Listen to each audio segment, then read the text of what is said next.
Hello guys, welcome back to our channel. Episode ആരംഭിക്കുമ്പോൾ കാണിക്കുന്നത് വിശാലിനെയാണ്. വിശാല് വീട്ടിലേക്ക് വന്നയുടൻ പാർവതിയെ തിരക്കുകയാണ്. ഇത് കേട്ടപാടെ ഞെട്ടി നിൽക്കുകയാണ് പ്രഭാവതി. എന്തിനാടാ നീ സെർവന്റിനെയൊക്കെ തിരക്കുന്നത്? നിന്റെ കാര്യങ്ങളൊക്കെ നോക്കാൻ നിന്റെ അമ്മ എവിടെയുണ്ട്?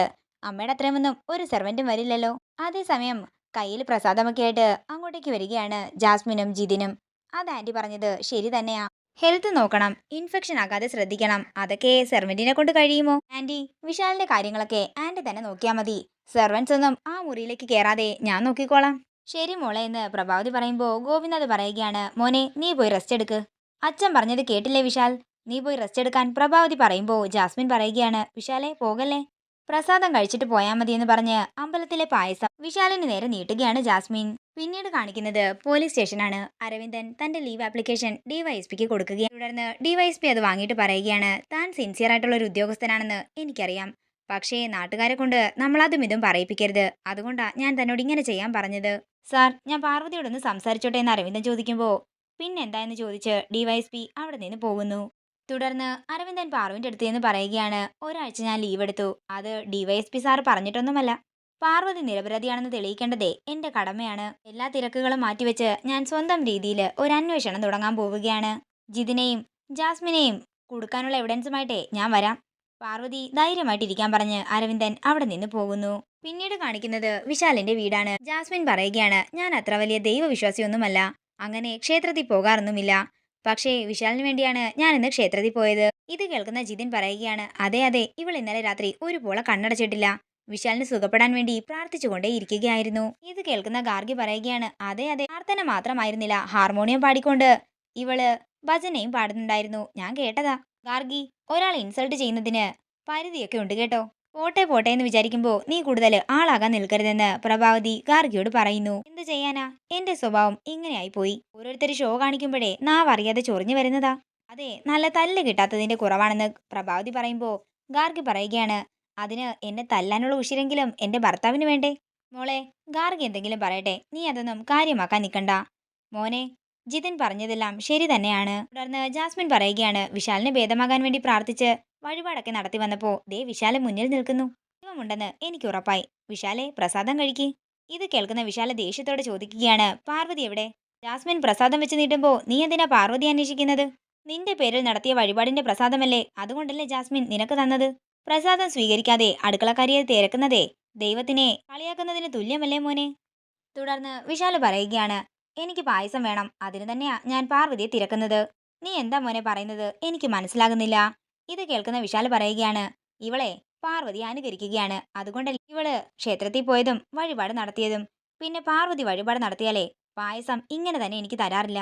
ചെറിയൊരു ബൗളിലോ മറ്റോ കുറച്ചെടുത്ത് ഭക്തിയോടെയാ തരിക. തരുമ്പോഴേ പ്രാർത്ഥിക്കുകയും ചെയ്യും. പായസമൊക്കെ എങ്ങനെയാ കൊടുക്കേണ്ടതെന്ന് ഇവളെ പാർവതി പഠിപ്പിക്കട്ടെ. അതിനാണ് ഞാൻ അവളെ അന്വേഷിച്ചത്. അമ്മ പാർവതിയെ വിളിക്ക്. ഇത് കേൾക്കുന്ന പ്രഭാവതിയും ജാസ്മിനുമൊക്കെ ഒരു ഞെട്ടലോടെ നിൽക്കുകയാണ്. തുടർന്ന് പ്രഭാവതി ജാസ്മിനോട് പറയുകയാണ്, മോളെ, പ്രസാദം ഒരു ചെറിയ പാത്രത്തിൽ എടുത്തിട്ട് വിശാലിന് കൊണ്ടു കൊടുക്ക്.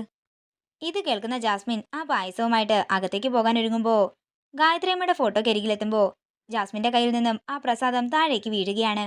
ഇത് കണ്ട് ജാസ്മിനും പ്രഭാവതിയും ഒരു ഞെട്ടലോടെ നിൽക്കുന്നു. പിന്നീട് കാണിക്കുന്നത് പാറുവിനെയാണ്. വിശാലമായിട്ട് ഹോസ്പിറ്റലിൽ വെച്ചുണ്ടായ സംഭവങ്ങളൊക്കെ ഓർക്കുകയാണ് പാറു. പെട്ടെന്ന് പാറുവിനെന്തോ ഉൾക്കാഴ്ച ഉണ്ടാവുകയാണ്. അത് മറ്റൊന്നുമല്ലായിരുന്നു. വിശാല് പാറുവിനെ തിരക്കി സ്റ്റേഷനിലേക്ക് വരുന്നു. അതേസമയം അവിടെ സ്റ്റേഷനിൽ ഒരു പ്രതി ഉണ്ടായിരുന്നു. വിശാല് പാറുവിനെ പറ്റി അവിടെ ഇരിക്കുന്ന ഒരു പോലീസിനോട് അന്വേഷിക്കും. ആ പ്രതി വിശാലിന് നേരെ തോക്ക് ചൂണ്ടുകയും വിശാലും മറ്റു പോലീസുകാരും ഞെട്ടി നിൽക്കുന്നതുമായിരുന്നു ആ കാഴ്ച. ഇത് കാണുന്ന പാറു ഒരു ഞെട്ടലോട് പറയുകയാണ്, അയ്യോ എന്റെ വിശാൽ സാറ്, സാറേ, വലിയ പോലീസിനെ ഒന്ന് വിളിക്കാമോ? ഒരു പ്രധാനപ്പെട്ട കാര്യം പറയാനാ, ഒന്ന് വിളിക്കാമോ എന്ന് ആ ലേഡി കോൺസ്റ്റബിളിനോട് പാറു ചോദിക്കുന്നു. തുടർന്ന് പാറു പറയുകയാണ്, വിശാൽ സാർ ഇവിടെ വരും. വിശാൽ സാർ ഇവിടെ വന്ന അപകടമുണ്ടാകും. ആരോ വിശാൽ സാറിനെ വെടിവെക്കും. വിശാൽ സാർ ഇവിടെ വരുന്നതിന് മുമ്പ് വിശാൽ സാറിനെ തടയണം. ആ വലിയ സാറിനോട് ഒന്ന് പറയുമോ എന്ന് പാറു ചോദിക്കുമ്പോ ആ ലേഡി കോൺസ്റ്റബിള് പാറുവിനോട് ചോദിക്കുകയാണ്, നിനക്ക് വട്ടാണോ അതോ പതിവായി കഴിക്കുന്ന മയക്കുമരുന്ന് കിട്ടാഞ്ഞിട്ടോ?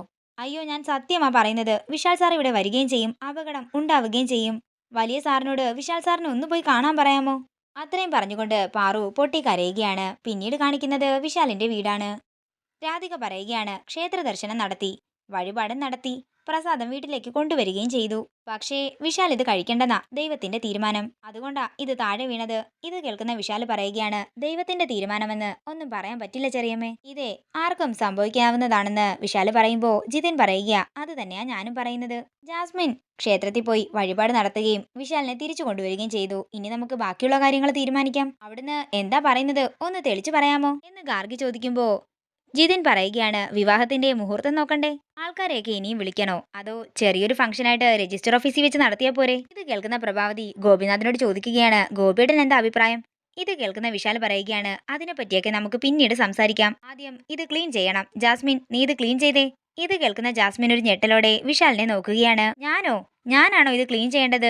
അതിനിവിടെ ജോലിക്കാരൊക്കെ ഇല്ലേ? നീ എന്താ പറഞ്ഞു വരുന്നതെന്നൊക്കെ എനിക്ക് മനസ്സിലായി. പാർവതിയെ കൊണ്ട് ഇത് ചെയ്യിപ്പിക്കുന്നതിന് എനിക്കൊരു വിരോധവുമില്ല. കാരണം ഈ വീണ് കിടക്കുന്നത് പ്രസാദമാണ്. അതിനോട് അവള് കാണിക്കുന്ന ഭക്തിയും മര്യാദയും ഒക്കെ നീ കണ്ടു പറഞ്ഞിട്ട് വിശാൽ വീണ്ടും പാർവതിയെ വിളിക്കുമ്പോ ഗോപിനാഥ് പറയുകയാണ്, മോനെ ഇത് ഇവള് ക്ലീൻ ചെയ്തോളും, നീ പോയി റെസ്റ്റ് എടുക്ക്.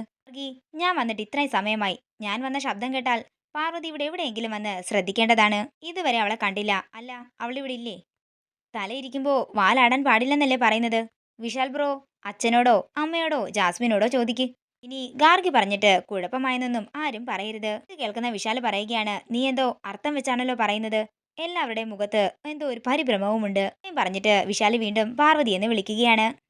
ചെറിയമ്മേ, പാർവതി എവിടെയെന്ന് വിശാൽ ചോദിക്കുമ്പോ ഇതൊന്ന് വൃത്തിയാക്കട്ടെ എന്ന് പറഞ്ഞ് ആ പ്രസാദം വൃത്തിയാക്കാനിരിക്കുകയാണ് രാധിക. അതേസമയം പോലീസ് സ്റ്റേഷനിൽ ടെൻഷനോടെ നിൽക്കുകയാണ് പാറു. പിന്നെ ഉദയനൂരമ്മ കാട്ടിക്കൊടുത്ത കാഴ്ചയിൽ വിശാലിന് നേരെ തോക്ക് ചൂണ്ടുന്ന ആളെയും കൊണ്ട് അപ്പോൾ അങ്ങോട്ടേക്ക് ഒരു കോൺസ്റ്റബിൾ വരികയാണ്. ഉദയനൂരമ്മേ എന്ന് വിളിച്ചുകൊണ്ട് പാറു അയാളെ കണ്ട് ഒരു ഞെട്ടലോടെ നിൽക്കുകയാണ്.